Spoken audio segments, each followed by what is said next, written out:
just these particular words, just one verse, Psalms 37 and verse 25. And you find these words, I have been young, and now I am old, yet I have not seen the righteous forsaken, nor his seed begging for bread. You may be seated in the presence of the Lord. We put tag on this text for this moment and for this special occasion. I want to talk about down through the years.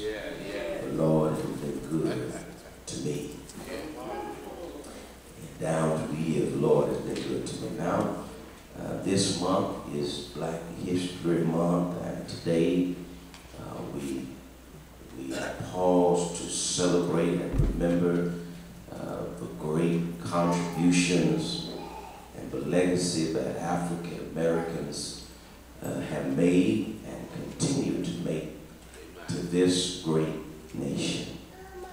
We celebrate people like Mary McLeod Bethune, who was an educator and civil rights leader, who founded Bethune-Cookman College in Daytona Beach, Florida.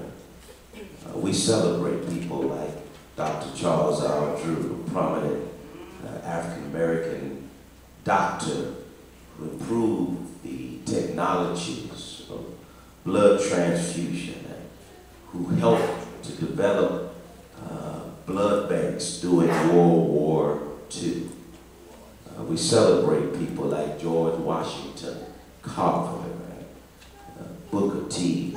Washington, Sojourner Truth, and Harriet Tubman, and Rosa Parks, and Martin Luther King Jr., and many others. And truly, it's because of the hand of God that our foreparents who went through what they had to go through so that you and I could enjoy the privileges and the luxuries that we now enjoy.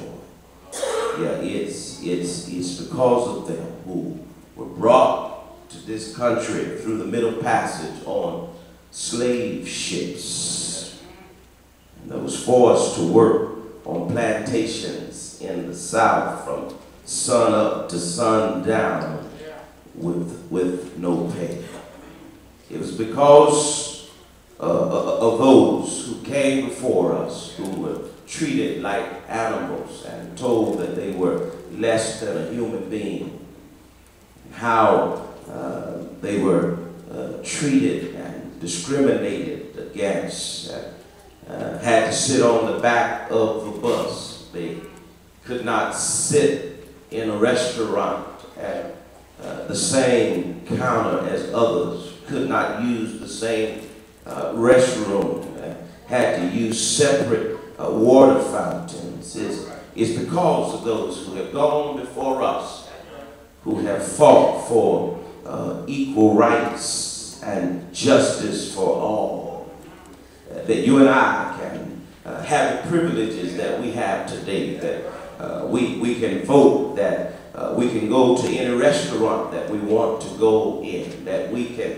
attend any college that we want to attend, that we can move into any neighborhood that we want to live in, and we can even aspire to be president of these United States. I tell you, my brothers and sisters, down through the years, yes, the Lord has been good to you, and the Lord has been good to me. In fact, God has been good to all of us. Yeah, He has made a way out of no way. He has opened some doors that no man can close. He's put clothes on our back, put food on our table. Yeah, He put a roof over our head. And I want you to know, my brothers and sisters, that God has brought us from a mighty long ways. And My grandmother used to say, but God has been better to us than we've been to ourselves.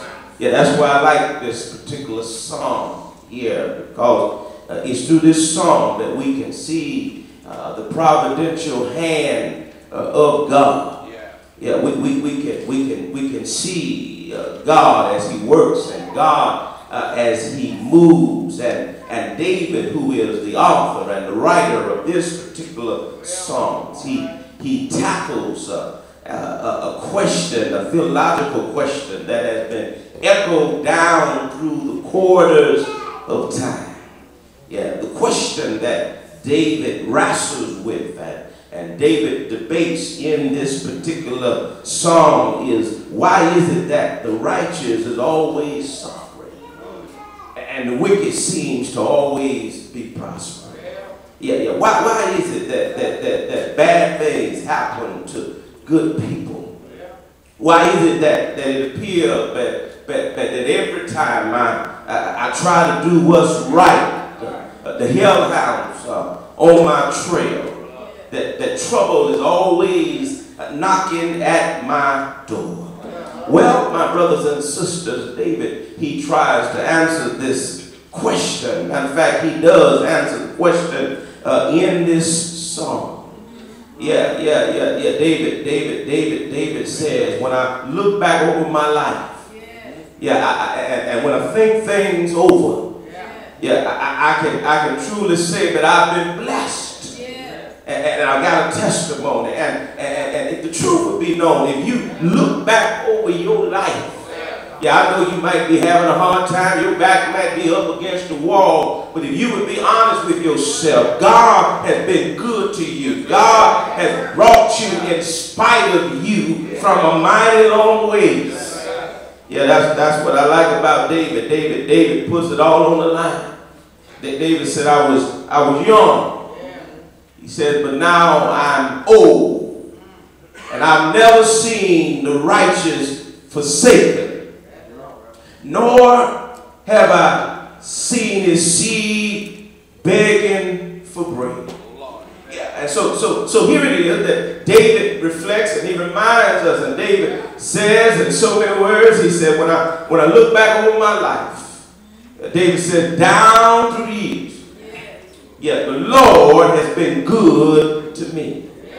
And one of the things that David lets us know so that we can understand that God hasn't abandoned him, and God hasn't forsaken him, and God hasn't abandoned you, and God hasn't forsaken you, is David realizes, and he says as he looks back over his life, he said, regardless of my social status, regardless of my age, regardless of my race, regardless of what I'm going through, he said, the Lord has been good to me. Yeah. Matter of fact, David said, I was young. At one time. Now my steps are getting a little bit shorter. My hair is a little grayer, and I can't move like I used to move. But David says, when I look back over my life, I should have been dead and gone, but God took care of me.